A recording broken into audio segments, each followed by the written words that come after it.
Estás viendo la versión para YouTube de Sí, el podcast de Somos Innovación. Acompáñanos a explorar cómo a través de soluciones innovadoras los latinoamericanos vamos a mejorar nuestras vidas. El futuro llama.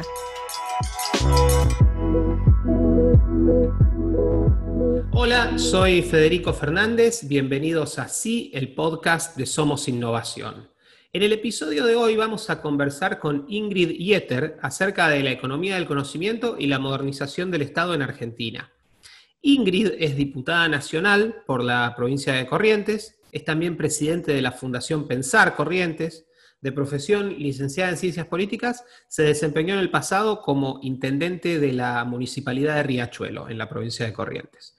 En redes pueden encontrarla en Instagram, Twitter, Facebook y en la web oficial del Congreso Argentino. A cada una de estas páginas voy a poner los links en la descripción del episodio.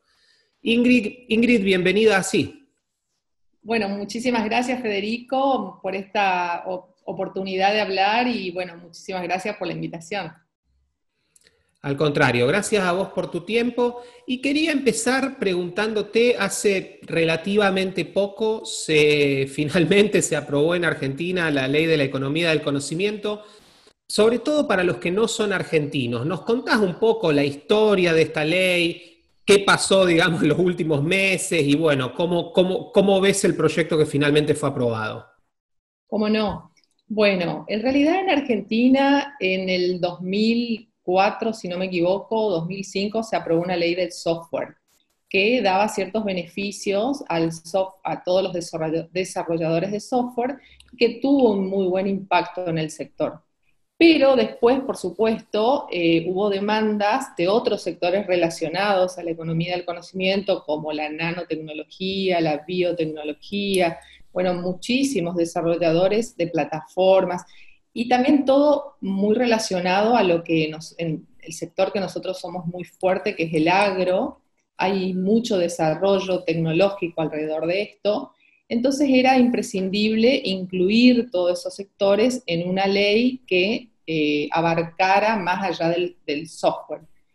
Eso se debatió mucho en el Congreso. Yo no estuve porque yo asumí recién el 10 de diciembre del 2019, pero sí lo seguí, digamos, por las noticias y demás.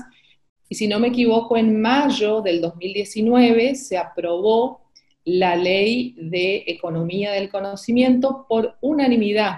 Y esto lo cuento porque es importante decir que no fue, si bien fue una iniciativa del oficialismo en ese momento, de la Fuerza Juntos por el Cambio, fue apoyada por todos los demás sectores. La ley era muy buena, digamos, lo básico para que se entienda son beneficios fiscales que se dan a toda la gente que está involucrada en estos sectores, beneficios fiscales respecto a los aportes patronales, a los impuestos por ganancias, que en Argentina son muy altos, y también, digamos, cierto incentivo a la exportación, ciertos incentivos a que amplíen su planta de personal, porque al bajar los impuestos patronales, bueno, daba incentivo para que la gente contrate más, pero la ley decía que se iba a poner en vigencia, se abrió un registro y que se iba a poner en vigencia, iba a empezar esto el 1 de enero del 2020. Y daba una cláusula, que esta cláusula es la que se sacó de seguridad fiscal, digamos, de que ninguna cosa se iba a cambiar por 10 años, o sea, hasta el 2029. Bueno, reitero el hecho de que haya apoyado todo el arco político, porque esto es lo que habla de la inseguridad jurídica de nuestro país, digamos, ¿no? Porque, a ver, si uno pensaba invertir en estas áreas, lo hubiera hecho con total fe, porque digo, todo el mundo apoyó en ese momento, la mayoría en el Congreso, recordemos que lo tenía ya el Frente de Todos, que hoy es oficialismo, así que parecía que esto nada podía cambiarlo. Sin embargo, bueno, en diciembre del 2019 se presenta en el Congreso una ley de emergencia muy amplia, emergencia económica, previsional. Bueno, había 9 rubros, nunca me los acuerdo a todos, pero una emergencia completa. y esto incluía la suspensión de la puesta en vigencia de la Ley de Economía del Conocimiento, por una cuestión fiscalista, digamos, o sea, no se quería dejar de recaudar esto que preveía la ley. Esto cayó muy mal, por supuesto, en todo el sector. Nosotros en el debate de diciembre lo planteamos, pedimos, fue un debate larguísimo de 19 horas. Me acuerdo que cuando ya se discutía ese ítem, digamos, eran, no sé, las 5 o 6 de la mañana, nosotros planteamos poder modificar, aunque sea ese artículo que le sacaba esos beneficios a ese sector, y no hubo quórum, digamos, la mayoría del sector oficialista votó a favor de esa ley de emergencia que dejaba sin efecto los beneficios que daba la Ley de Economía del Conocimiento. Bueno, como te dije, cayó muy mal, pero el gobierno tomó nota. Esto también tengo que decirlo, digamos, es casi en lo único que vi que hubo una reacción positiva, porque, bueno, todos los sectores, por supuesto, se pronunciaron, se hicieron muchísimas reuniones en el Congreso, en el mes de enero, febrero, y también yo justo estoy en la comisión tanto de Ciencia y Tecnología como de Comunicación e Informática. En realidad la ley fue discutida en la Comisión de Comunicación e Informática. Después también pasó a Presupuesto y a otras comisiones, pero en esa comisión es donde realmente fue discutida. Y bueno, hubo mucho trabajo de la comisión con el Ejecutivo también. El ministro Culfas es actualmente el ministro que estaría a cargo de eso. Y la verdad que logramos, el gobierno mismo presenta una nueva ley de economía del conocimiento en febrero, que era bastante mala, digamos, sacaba bastantes beneficios, hablaba únicamente de pymes, era como ideológicamente muy, siempre está en la Argentina ese prurito de no beneficiar a las grandes empresas, como si las grandes empresas no dieran empleo a muchísima gente, digamos. Bueno, pero gracias a Dios, desde febrero a junio, si no me equivoco fue en junio, cuando se aprobó finalmente la ley, hubo mucho debate y fueron escuchadas muchas de nuestras demandas y salió una ley relativamente buena, porque se dejó esos incentivos, hay un porcentaje bastante grande de descuento, si no me equivoco el 70% de impuestos patronales, de carga patronal, hay un descuento también del 60% de ganancias, y lo más importante es que quedaron incluidas todas las empresas. A ver, uno puede poner en esta disminución de carga patronal hasta un número de 3 pymes de categoría 2 o algo así, que es más o menos 3.500 empleados. Pero vamos a suponer que una empresa tenga 5.000 empleados. El nuevo empleado que emplee también puede ser beneficiado con esta disminución. Entonces, digamos, incentiva a que incluso, si bien una empresa de 5.000 no puede incluir a toda su planta, solamente a 3.500 y algo, el próximo que emplee puede ser incluido. Entonces, salió bastante buena. También hubo un incentivo especial, y en esto por ahí fue positivo, un incentivo especial a todas las empresas que contraten gente en provincias de zonas desfavorables. Ahí se aumentan un 10% la disminución de la carga patronal. También aquellos que contraten mujeres, personas con discapacidad. O sea, se incluyó como un beneficio para también ingenieros.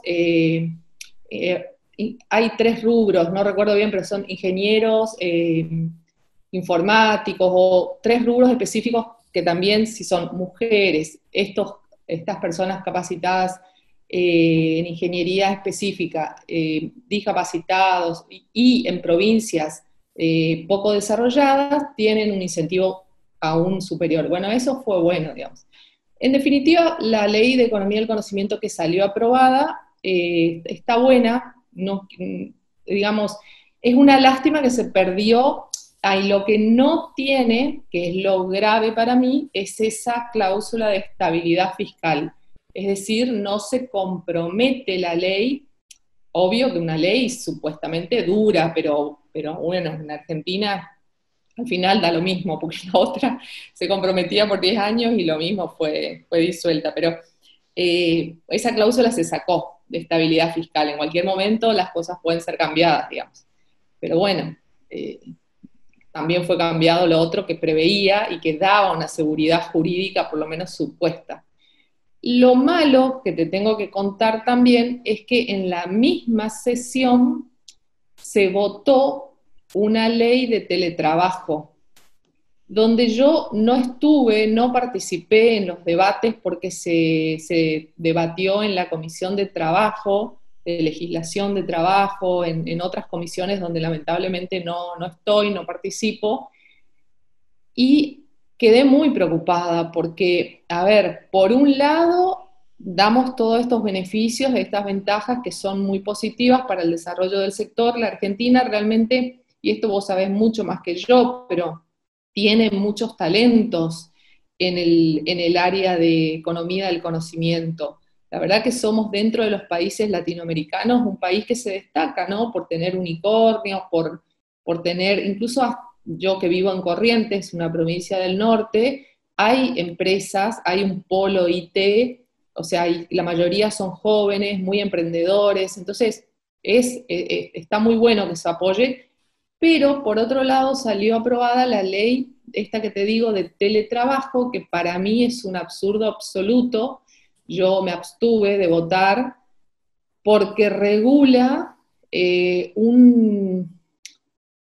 regula una figura que funcionaba muy bien sin la regulación. La Argentina siempre está yendo a contramano del mundo, para mí, en el sentido de que los sectores que funcionan muy bien sin ninguna regulación, intenta regularlos, intenta poner convenios colectivos. Por ejemplo, la ley de teletrabajo, como te digo, no estuve en el debate, la gente de nuestro bloque nos dijo que era mucho peor, que ellos lograron mejorarla, y por eso algunos votaron a favor, pero para mí la verdad que lo que quedó no es bueno. Por ejemplo, fija horarios. En el teletrabajo, si hay algo positivo, es que uno no tiene horarios, digamos, o que se administra su propio horario. Bueno, fija un montón de cosas que supuestamente beneficia al trabajador.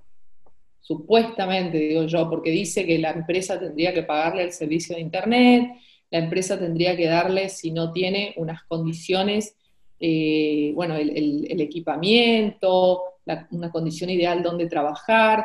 Si el empleado decidiera no seguir haciendo teletrabajo e ir a la oficina, la empresa tiene que darle un lugar en una oficina. Son cosas que son totalmente para mí disparatadas que el Estado se involucre en eso, y que en definitiva, como dije antes, supuestamente el argumento es beneficiar al trabajador, pero yo creo que va a perjudicar a los futuros posibles trabajadores. O sea, lamentablemente, y en eso, yo no sé si vos escuchaste, pero yo cuando fue el debate, no pude hablar cuando se debatió la ley de teletrabajo porque no participé en esas comisiones, pero sí pude hablar con respecto a la ley de economía del conocimiento, y conté esto, que a lo mejor vos también estás de acuerdo, Federico. En la Argentina, lamentablemente, el exceso de regulaciones y los gremios han fundido actividades. Yo nunca me voy a olvidar cuando tantas huelgas se hacían, los docentes hacían huelgas. Yo estaba en la escuela primaria y recuerdo, mi padre era alemán, y siempre nos decía, los maestros lo único que van a ganar es destruir la escuela pública, así como ya destruyeron los ferroviarios los trenes, los embarcadizos los barcos, y tal cual. O sea, realmente se lograron tantos beneficios para los ferroviarios que hoy no tenemos trenes, se lograron tantos beneficios para los navegantes, digamos, en fluviales, que hoy no tenemos ningún barco argentino. Yo vivo en Corrientes, el Paraná es un río que se presta absolutamente para la navegación, y bueno, y acá tenemos la flota más grande del mundo, que es la paraguaya. Todas las barcazas son de bandera paraguaya. Todo por una cuestión de excesiva regulación del Estado y excesivos supuestos beneficios para los trabajadores que en definitiva van en desmedro de ellos porque después no hay más trabajadores. Sí tenemos en todos los casos gremialistas muy ricos, muy millonarios y demás. Y la educación pasó algo parecido. La educación, la gente cada vez eligió más la educación privada por una cuestión del famoso estatuto del docente, ¿no? Que, bueno, en las escuelas públicas había huelga, en las escuelas públicas los maestros faltan, en las escuelas públicas no se da el servicio, tal vez no hay una diferencia en calidad educativa, pero por lo menos los padres saben que en la escuela privada el hijo va y tiene el docente, digamos, tiene clases. Entonces, eso me parece que corremos el riesgo de que pase con el teletrabajo. Y el teletrabajo lamentablemente está muy ligado al sector de economía del conocimiento. Entonces me parece que le dimos una de cal y una de arena, digamos. Estoy muy preocupada en ese sentido. Nosotros mañana vamos a tener una reunión con el sector, no mañana, el lunes, perdón, porque hay mucha preocupación y ojalá en el Senado, yo no tengo muchas expectativas porque el Senado está absolutamente dominado por el oficialismo, pero ojalá que se revea y que no salga sancionada la ley así como salió. Gracias, Ingrid. A ver, de todo lo que dijiste hay un montón de cosas que me gustaría preguntarte, pero para seguir un poco, digamos, con las áreas preocupantes. En Argentina también durante un tiempo tuvimos la ley de sociedades por acciones simplificadas, que en parte, y contanos después un poquito de qué se trataba, pero bueno, tenía que ver justamente con poder abrir una empresa de una manera mucho más ágil y ponerse a trabajar de una manera mucho más rápida. Y eso, hasta donde tengo entendido, sigue suspendido, ¿no? ¿Cómo está la situación? Sí, en realidad, bueno, esa ley la sacó también el gobierno de Mauricio Macri, si no me equivoco, en el 2017. Es una ley que hay en muchísimos países. Yo me acuerdo cuando vos nos contaste el caso Estonia, pero hay también en países latinoamericanos la sociedad de acciones simplificadas. Es una forma, bueno, en la Argentina la verdad que vino bárbaro, digamos, esto, porque justamente la burocracia hace que todo sea muy difícil. Y por medio de esta ley, casi todas las nuevas pequeñas sociedades se formaron utilizando esta metodología porque permitía inscribir una empresa online, podía ser unipersonal, creo que el capital mínimo eran 2 salarios vital y móvil, o sea, era algo que agilizaba absolutamente la creación de nuevos emprendimientos. Y de hecho se utilizó muchísimo. Empezó el problema con este gobierno porque la AGN, creo que es una oficina del Estado, empezó a pedirle otros requisitos a las empresas. Y pusieron una medida de amparo, porque no era lo que decía la ley. Entonces, bueno, se presentó un proyecto que entró por Senado, en el Senado fue aprobado, donde se prevé la suspensión por 180 días de las SAS, y se quiere volver todo a papel, digamos, a que se vuelva a hacer el trámite en una oficina, con papeles, totalmente ridículo, digamos, porque a ver, creo que nada en este momento podía ser tan absurdo porque estamos en una pandemia donde hay cuarentena, donde se supone que hay que evitar el contacto físico, donde deberíamos promover muchísimo, porque ya de hecho pocas empresas se estarán creando en este momento, pero digamos, deberíamos promover al máximo su creación. Entonces, bueno, a contramano absoluta y con el único argumento de un supuesto peligro de que se creen de esta forma empresas delictivas, porque ese fue el único argumento que yo he escuchado. O sea, porque no hay otro, digamos, ¿no? Que puedan falsificar creación de empresas de mayor capital, siempre el miedo a que, no sé, el miedo al gran capital. Y el otro día leí un artículo de que habría que cambiar la marcha peronista, básicamente, porque, bueno, la marcha peronista que se sigue cantando y dice combatiendo al capital, pero eso existe y está muy arraigado. Bueno, eso salió aprobado en Senado. Entró a la Cámara de Diputados en el mes de junio, pero todavía, por suerte, no fue debatido. O sea que hoy por hoy están en un stand-by. Las empresas que están funcionando, pero las nuevas están en un stand-by porque tienen muchos problemas para ser inscriptas, y si sale la ley no van a poder ser inscriptas directamente. La ley también creo prevé un registro de pymes por donde uno debe pasar primero antes de poder entrar dentro de siempre lo mismo, Federico, o sea, un registro ya es subjetividad, digamos, ¿no? Ya es el Estado interviniendo, o es el capitalismo de amigos, o digamos, bueno, algo parecido también pasa con la Ley de Economía del Conocimiento, pero esperemos que esto que sea autocontrolado, pero también ahí se previó un registro y también se previó un fondo que la antigua ley no preveía, un fondo de estímulos para empresas.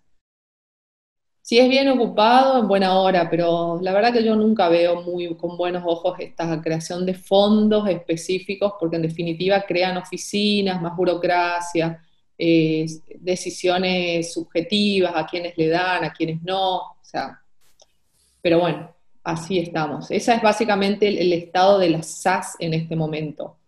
Fueron casi derogadas, digamos, porque se suspende por 180 días y hacen varios cambios en Senado, pero todavía no pasó por diputado, o sea, todavía no es ley.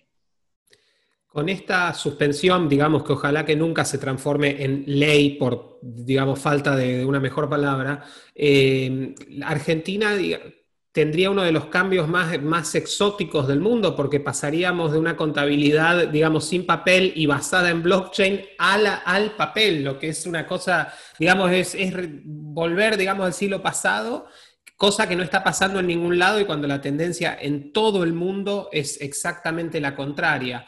Y justamente respecto de esto, y sé que es un tema también que te interesa mucho, ¿cómo ves vos el tema, digamos, qué te parece que se hizo en la administración anterior positivo respecto de cuestiones vinculadas a modernización del Estado y sobre todo vinculadas a lo que esa modernización puede traer respecto de temas de transparencia? ¿Y cómo ves la tendencia actual? Sí, como bien dijiste, esto va a ser un caso exótico, pero es el segundo caso exótico, digamos, porque el primero fue un decreto que dejó sin efecto la obligatoriedad de usar el GDE. GDE fue la gestión de expediente electrónico, un sistema que puso en marcha el gobierno anterior.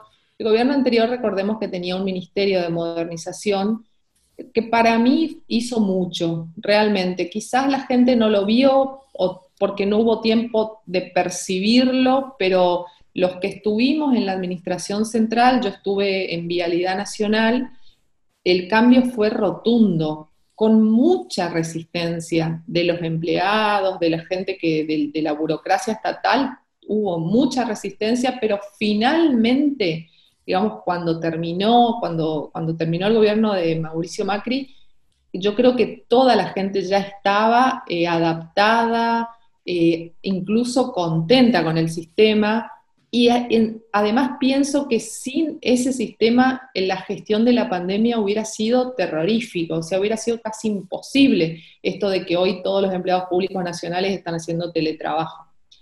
Te cuento cómo fue. Bueno, uno de los sistemas que se puso en marcha fue el GDE, lo que te dije, la gestión de expediente electrónico.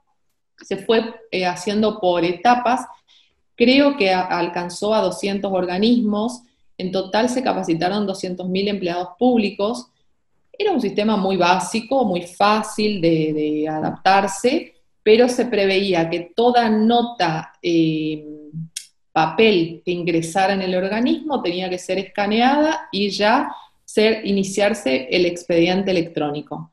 Bueno, muchos también al pasarse al sistema electrónico, también cada organismo analizó un poco y modernizó su pase de expediente. Si antes hacía falta pasar por 10 firmas, se simplificó y esos fueron trabajos ya de cada organismo, digamos, donde se encaró un trabajo muy, muy bueno, donde se hicieron reuniones con la gente que está en la burocracia estatal y cada uno hizo su aporte y se simplificó muchísimo todos los trámites. Se hicieron muchos trámites en forma directa por el usuario. Por ejemplo, en Vialidad Nacional, antes un permiso de tránsito tenía que uno ir a la oficina. Además, permiso de tránsito es, por ejemplo, cuando uno quiere llevar un tractor de medidas que sobresalen la ruta, por ejemplo, tiene que pedir un permiso de tránsito para que Vialidad esté al tanto. A veces la ruta donde tenía que transitar no estaba cerca de la sede de Vialidad, digamos. La Vialidad tenía sedes en las capitales y en algunas ciudades importantes, pero que esto se pueda hacer vía online facilitaba muchísimo. Vuelvo a hablar del agro, porque es un sector que nosotros tenemos muy desarrollado y, bueno, y muy importante, entonces facilitó este tipo de trámites, pero en todos los organismos sucedió, o sea, muchas cosas. Primero, todos los trámites internos pasaron a ser expediente electrónico. O sea, ya se dejó de lado el expediente papel. Lo que nos ahorramos con eso, porque no solo nos ahorramos en tinta, en papel, en tiempo, sino, por ejemplo, Vialidad, que es un organismo muy centralizado, cada expediente había que mandarlo por correo, en sobres, en cajas, y el pago de correo era una suma muy importante en el presupuesto, porque iba a Buenos Aires, era aprobado, volvía, esto así con todas las provincias. Entonces, todo eso nos ahorramos, el Estado se ahorró mucho dinero, y yo creo que eso fue muy, muy bueno. Y bueno, como te dije, en este caso hubo un decreto del presidente Fernández, me parece que en el mes de abril, donde no se deja sin efecto, pero sí se permite el expediente papel en caso de extrema urgencia. La verdad que tampoco se justifica, porque ¿cuál es el caso de extrema urgencia? O sea, se hace más rápido en forma digital. Y la excusa era de que a veces caía el sistema. La verdad que a nosotros nos pasó, por ejemplo, yo me acuerdo que en Corrientes nosotros nos levantamos temprano, ¿no? Y empezábamos a trabajar la administración a las 7. Y ahí era muy fácil trabajar. Cuando a las 10 se sumaba todo Buenos Aires, se hacía un poco más lento el sistema. Y a veces, pero una vez por mes o una vez cada 2 meses, el GDE se bloqueaba, pero quizás por media hora, por una hora, y era eso era todo. Bueno, él argumentó en el decreto fallas del sistema y que por la urgencia de la pandemia a veces era necesario usar el expediente papel. Esto lo que hace es un retroceso, pero además quita transparencia, porque lo que tiene el expediente electrónico es que podía ser seguido por cualquiera y tu firma quedaba registrada ahí, o sea, si pasó por tu escritorio, todo el mundo sabía que pasó por tu escritorio, o sea, no podías arrancar una hoja como lo podés hacer en el expediente papel, no podés cambiar una hoja. Todas esas cosas que ayudan a la transparencia, realmente, bueno, eso quedó sin efecto, lamentablemente. Y lo que se hizo también en modernización fue modernizar el Estado en infraestructura. O sea, estábamos muy poco desarrollados en infraestructura tecnológica. Yo recuerdo datos concretos que nos dio el ministro de Modernización. En realidad, por ejemplo, había 63 localidades conectadas a fibra óptica. Después de 4 años, hubieron 1000. Mi localidad, donde yo vivo, Riachuelo, donde fui intendente, realmente se conectó a la fibra óptica hace 1 año o 1 año y medio, 2, digamos. Antes no teníamos. Después, 2 millones de hogares nuevos se conectaron a Internet. Se abrieron 1000 puntos digitales en diferentes ciudades, sobre todo en pueblos chiquitos y barrios vulnerables de las ciudades, que fueron muy buenos y que tuvieron un apoyo muy grande de parte de la nación. Ellos firmaron un convenio, si no me equivoco, con Microsoft para dar, digamos, para tener buenos programas adelantados. En esos lugares se hicieron, por ejemplo, cursos de programación, pero también cursos básicos. Yo conozco lo que se hizo acá en Riachuelo,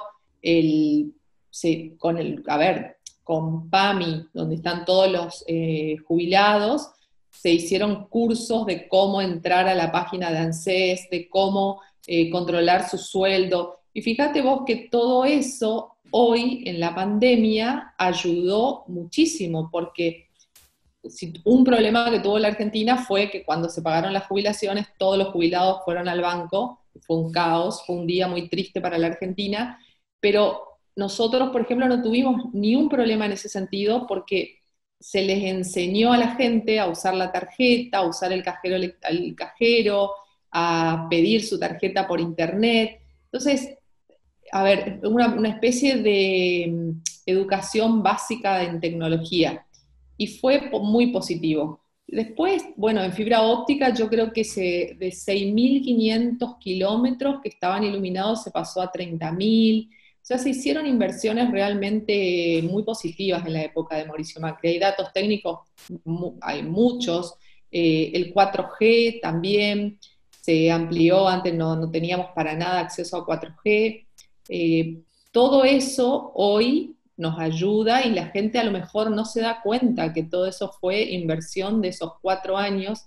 Hoy todo el mundo prácticamente está conectado, puede hacer teletrabajo, puede, si no hace teletrabajo, mirar Netflix, digamos, pero lo puede hacer teniendo internet, teniendo acceso. Así que, bueno, yo creo que se hizo mucho. No veo voluntad de continuar. Nosotros indagamos, vino el ministro de Ciencia y Tecnología a nuestra comisión y no vimos un programa concreto, digamos, sobre cómo seguir, porque todavía, por supuesto, estamos muy lejos de ser un país que esté a la altura de las circunstancias en materia de infraestructura tecnológica, pero no vimos ningún programa de continuar con esto, lamentablemente. Mencionabas Perdón, pero me olvidé de 2 cosas muy importantes, Federico. Además del GDE, se instrumentaron 2 sistemas, contratar y comprar. Esos sistemas dentro del Estado, esos fueron los que más ayudaron a la transparencia. Todavía están vigentes, por suerte. Vamos a ver si continúan, pero esos sistemas lo que hacen es permitir que todo lo que el Estado contrate o compre esté subido a las redes. Entonces nosotros, por ejemplo, hacíamos una licitación para comprar neumáticos en vialidad. Y antes, ¿qué pasaba? Antes se buscaba precios en 3 casas vendedoras de corriente, se traían los precios, bueno, el más barato a ese se le compraba. Hoy se sube a las redes y quizás un vendedor de Neuquén sea más barato sumado al transporte y convenga comprarle a él. Es totalmente abierto y, digamos, se rompe con el esquema de posibles amigos, posible coima, se rompe con ese sistema. Entonces, eso fue súper positivo. Y gracias a ese sistema es que hoy también, cuando surgió este sobreprecio que se le pagó desde desarrollo social a unas empresas, es porque está en las redes, porque si no los periodistas muchas veces no tienen acceso, digamos, a eso. Bueno, y ellos argumentaron que fueron los únicos que se presentaron, creo que fue algo así. Puede ser, porque hoy con la inflación, digamos, hay pocas empresas que quieren ser vendedoras, proveedoras del Estado, porque saben que van a cobrar muchos meses después, pero bueno, por lo menos esa información se conoce y se sabe. Y se rompió, vuelvo a decir, con el monopolio que antes tenían los responsables de compra y contratación. Nos contabas todas estas, digamos, estas distintas instancias bueno, han ayudado a la transparencia, también nos han ayudado a sobrevivir la pandemia, si se quiere, y algo que también nos ayudó muchísimo y que debería ser un orgullo y que probablemente en cualquier otro país del mundo lo sería, es la empresa Mercado Libre, que bueno, es el unicornio más grande de Argentina, hoy tiene una valuación que supera a las reservas internacionales de nuestro Banco Central. Y en estos días, estamos grabando esto el 17 de julio, en estos días está siendo, digamos, atacada por algo que vos también mencionabas hace un rato, que es por los sindicatos. ¿Cómo ves esa cuestión y qué te parece? ¿Cómo se puede interpretar esta relación tan patológica que tenemos con el éxito, con los que dan empleo? ¿Cómo lo ves? Y en realidad es una historia que se repite. Nosotros yo estoy en una agrupación, en una fundación que se llama RAP, Red Argentina de Políticos, que está liderada por Alan Clutterbuck, y él había invitado al dueño de Mercado Libre en una charla que tuvimos, bastante personal, y nos contó que en el último año de la gestión de Cristina, me acuerdo, tuvieron un problema muy parecido. Nos contó algo bastante gracioso, porque, bueno, gracioso pero lamentable. Había dos chicas que eran empleadas de Mercado Libre que empezaron a hacer problemas por... Mercado Libre tiene como una organización tipo Google, donde bueno, los empleados tienen comida, tienen espacios muy agradables y demás. Decían que esto nos contó él, ¿no? Que las manzanas no eran buenas, que estaban pasadas. Se quejaron por eso. Después se quejaron porque en los baños no eran buenos, bueno, cosas así, se iban quejando, quejando. La cuestión es que ellos decidieron echarlas, de rescindirles el contrato porque eran permanentes, dos personas que generaban mucho problema dentro del grupo de trabajo, de una de las oficinas en Buenos Aires. El echar a estas dos personas significó, él nos contó, que el gremio de camioneros ya en ese momento le bloqueara el ingreso a todos los demás a todos los demás empleados hasta que no repusieran en el cargo a estas dos chicas. Él nos dijo que fue al Ministerio de Trabajo, fue hasta, no sé, hablar con todo el mundo por esta situación, nadie les dio una solución. Finalmente tuvo que acordar con estas dos personas y le tuvieron que pagar sumas millonarias porque tampoco tenían interés en volver a trabajar. En realidad lo que querían era eso, cobrar sumas millonarias, y bueno, tuvieron que acordar legalmente y las desvincularon. Pero ahí ya estuvo metido el gremio camioneros. Cuando leímos nosotros la noticia de esto que vos contás de ayer, antes de ayer, la verdad que dije, no puede ser, porque en ese momento él nos contó que debido a ese problema que tuvo y viendo que ningún estamento público se hizo eco de su demanda, todo lo contrario, todos salían en favor de los camioneros, que nada tenían que ver, de las dos chicas y demás, él decidió abrir sus nuevas oficinas en Uruguay y en Colombia. Y nos dijo, nos perdimos, yo soy argentino, a mí me gustaría tener todas las oficinas en Argentina y podríamos dar muchísimos puestos de trabajo, pero lamentablemente decidí abrir, bueno, y nos contó cuántos empleos dio y demás. Que hoy de vuelta esté teniendo este problema por una cuestión de intereses, ¿no? Porque Moyano lo que quiere es que todos los empleados de carga y descarga de los envíos, y más hoy que una empresa como Mercado Libre está siendo muy, muy ocupada, porque toda la gente compra por internet, porque está en cuarentena, quiere tener más socios, más plata, más ingresos. Y lamentablemente, como decís vos, a ver, no hay un poder político. Yo creo que no va a tener respaldo, lamentablemente, Mercado Libre, porque hay un poder político que, bueno, que festejó a Moyano como uno de los gremialistas más exitosos o que más defiende su sector.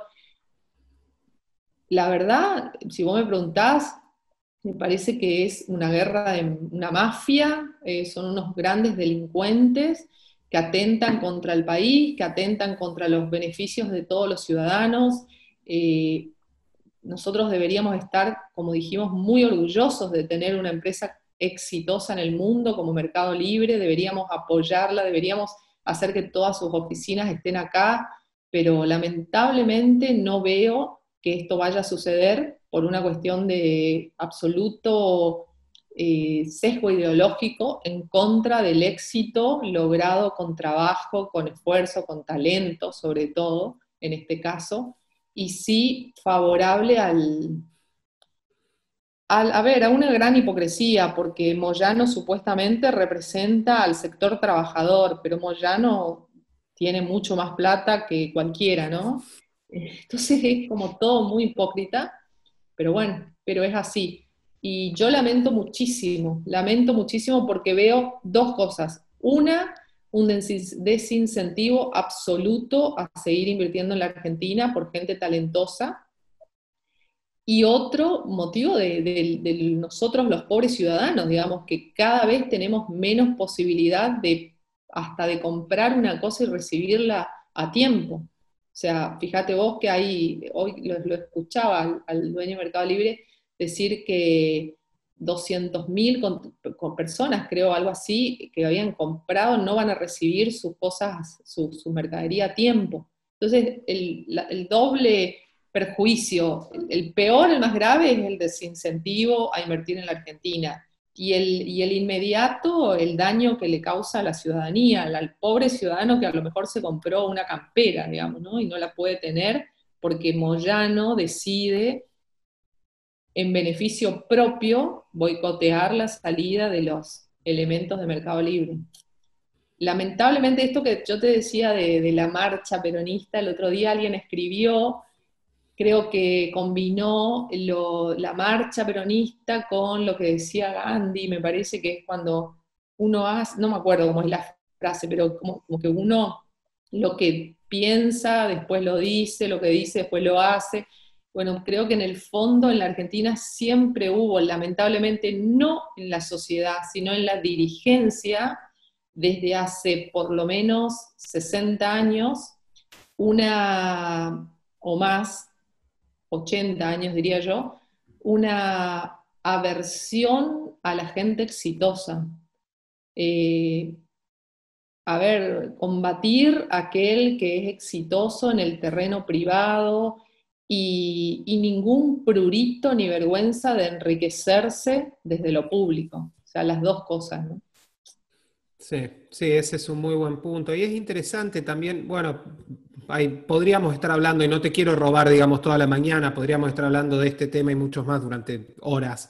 Pero sí, es muy triste que Marcos Galperin, el CEO de Mercado Libre, ya ni siquiera vive en Argentina, y Moyano, que para quienes no sean argentinos, porque todos los argentinos lo conocen a Moyano, pero para quienes no sepan, su señor se llama Hugo Moyano, es el líder del sindicato de camioneros, como Jimmy Hoffa lo fue en Estados Unidos. Eso creo que es una muy buena aclaración. Y bueno, él se pasea como si fuera casi un señor feudal, digamos, o el príncipe de Argentina, haciendo y deshaciendo lo que quiera.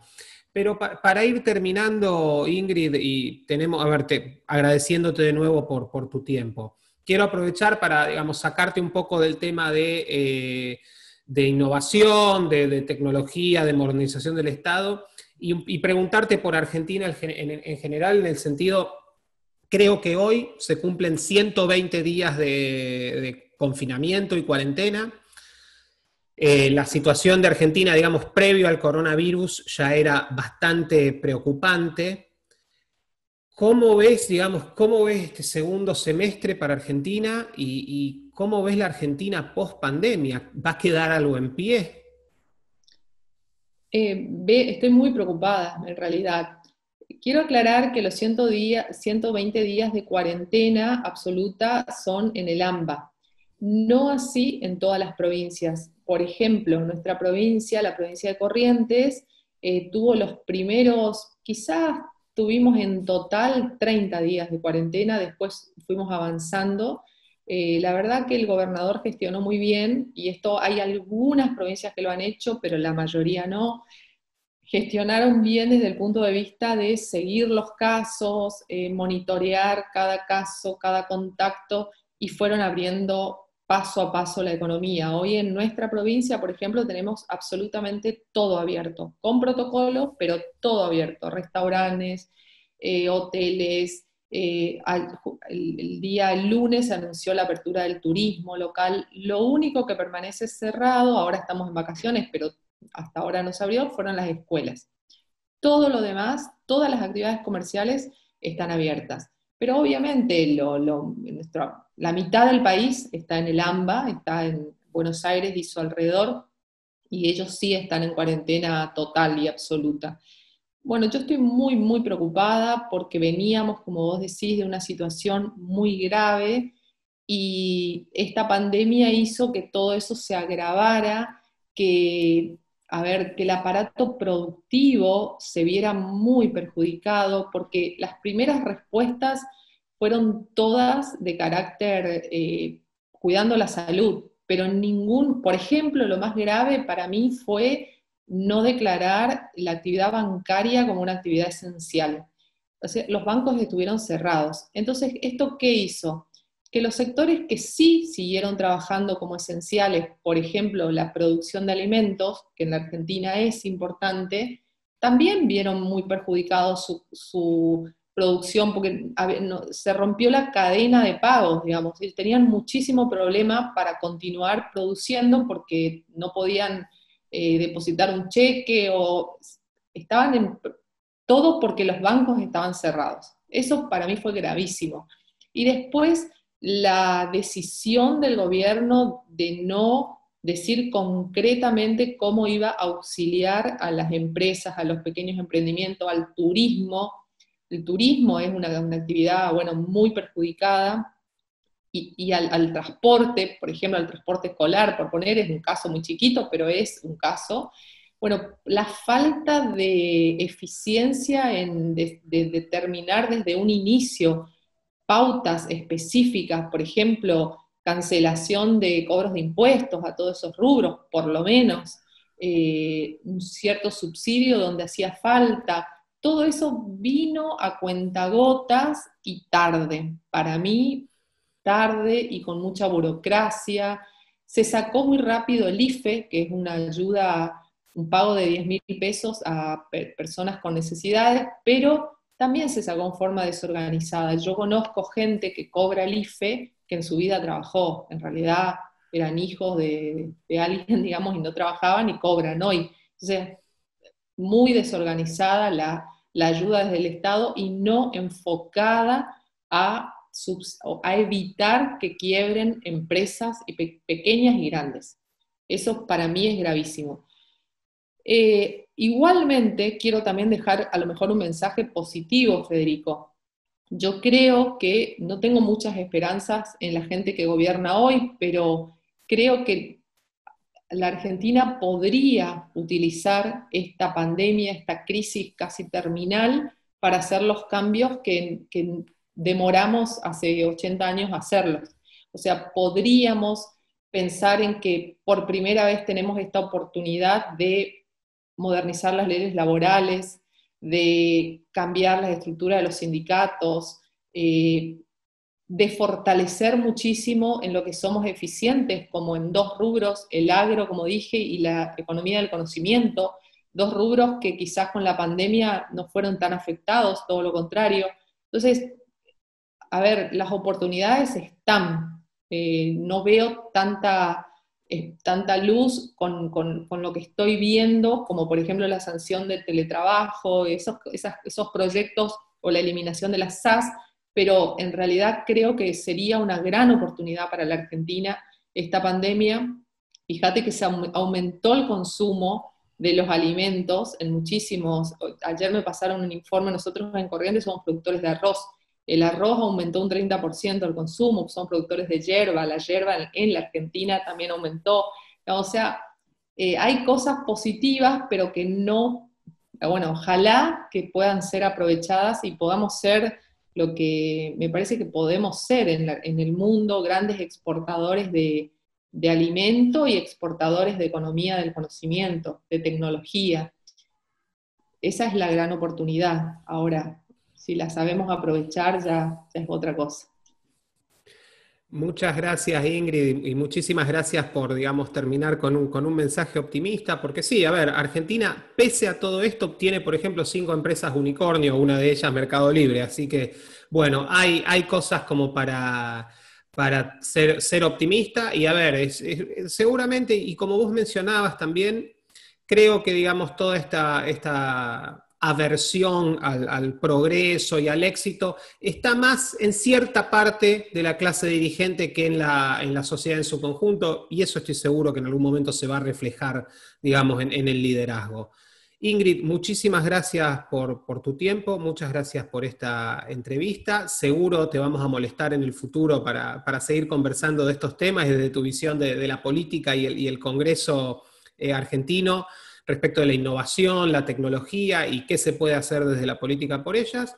Y bueno, a cada uno de los que nos escucharon, no olviden suscribirse al podcast o a nuestro canal de YouTube y nos vemos en el próximo episodio de Sí, el podcast de Somos Innovación. Sí es el podcast de Somos Innovación. Visita somosinnovacion.lat para suscribirte. Y no olvides compartir este episodio a través de tus redes.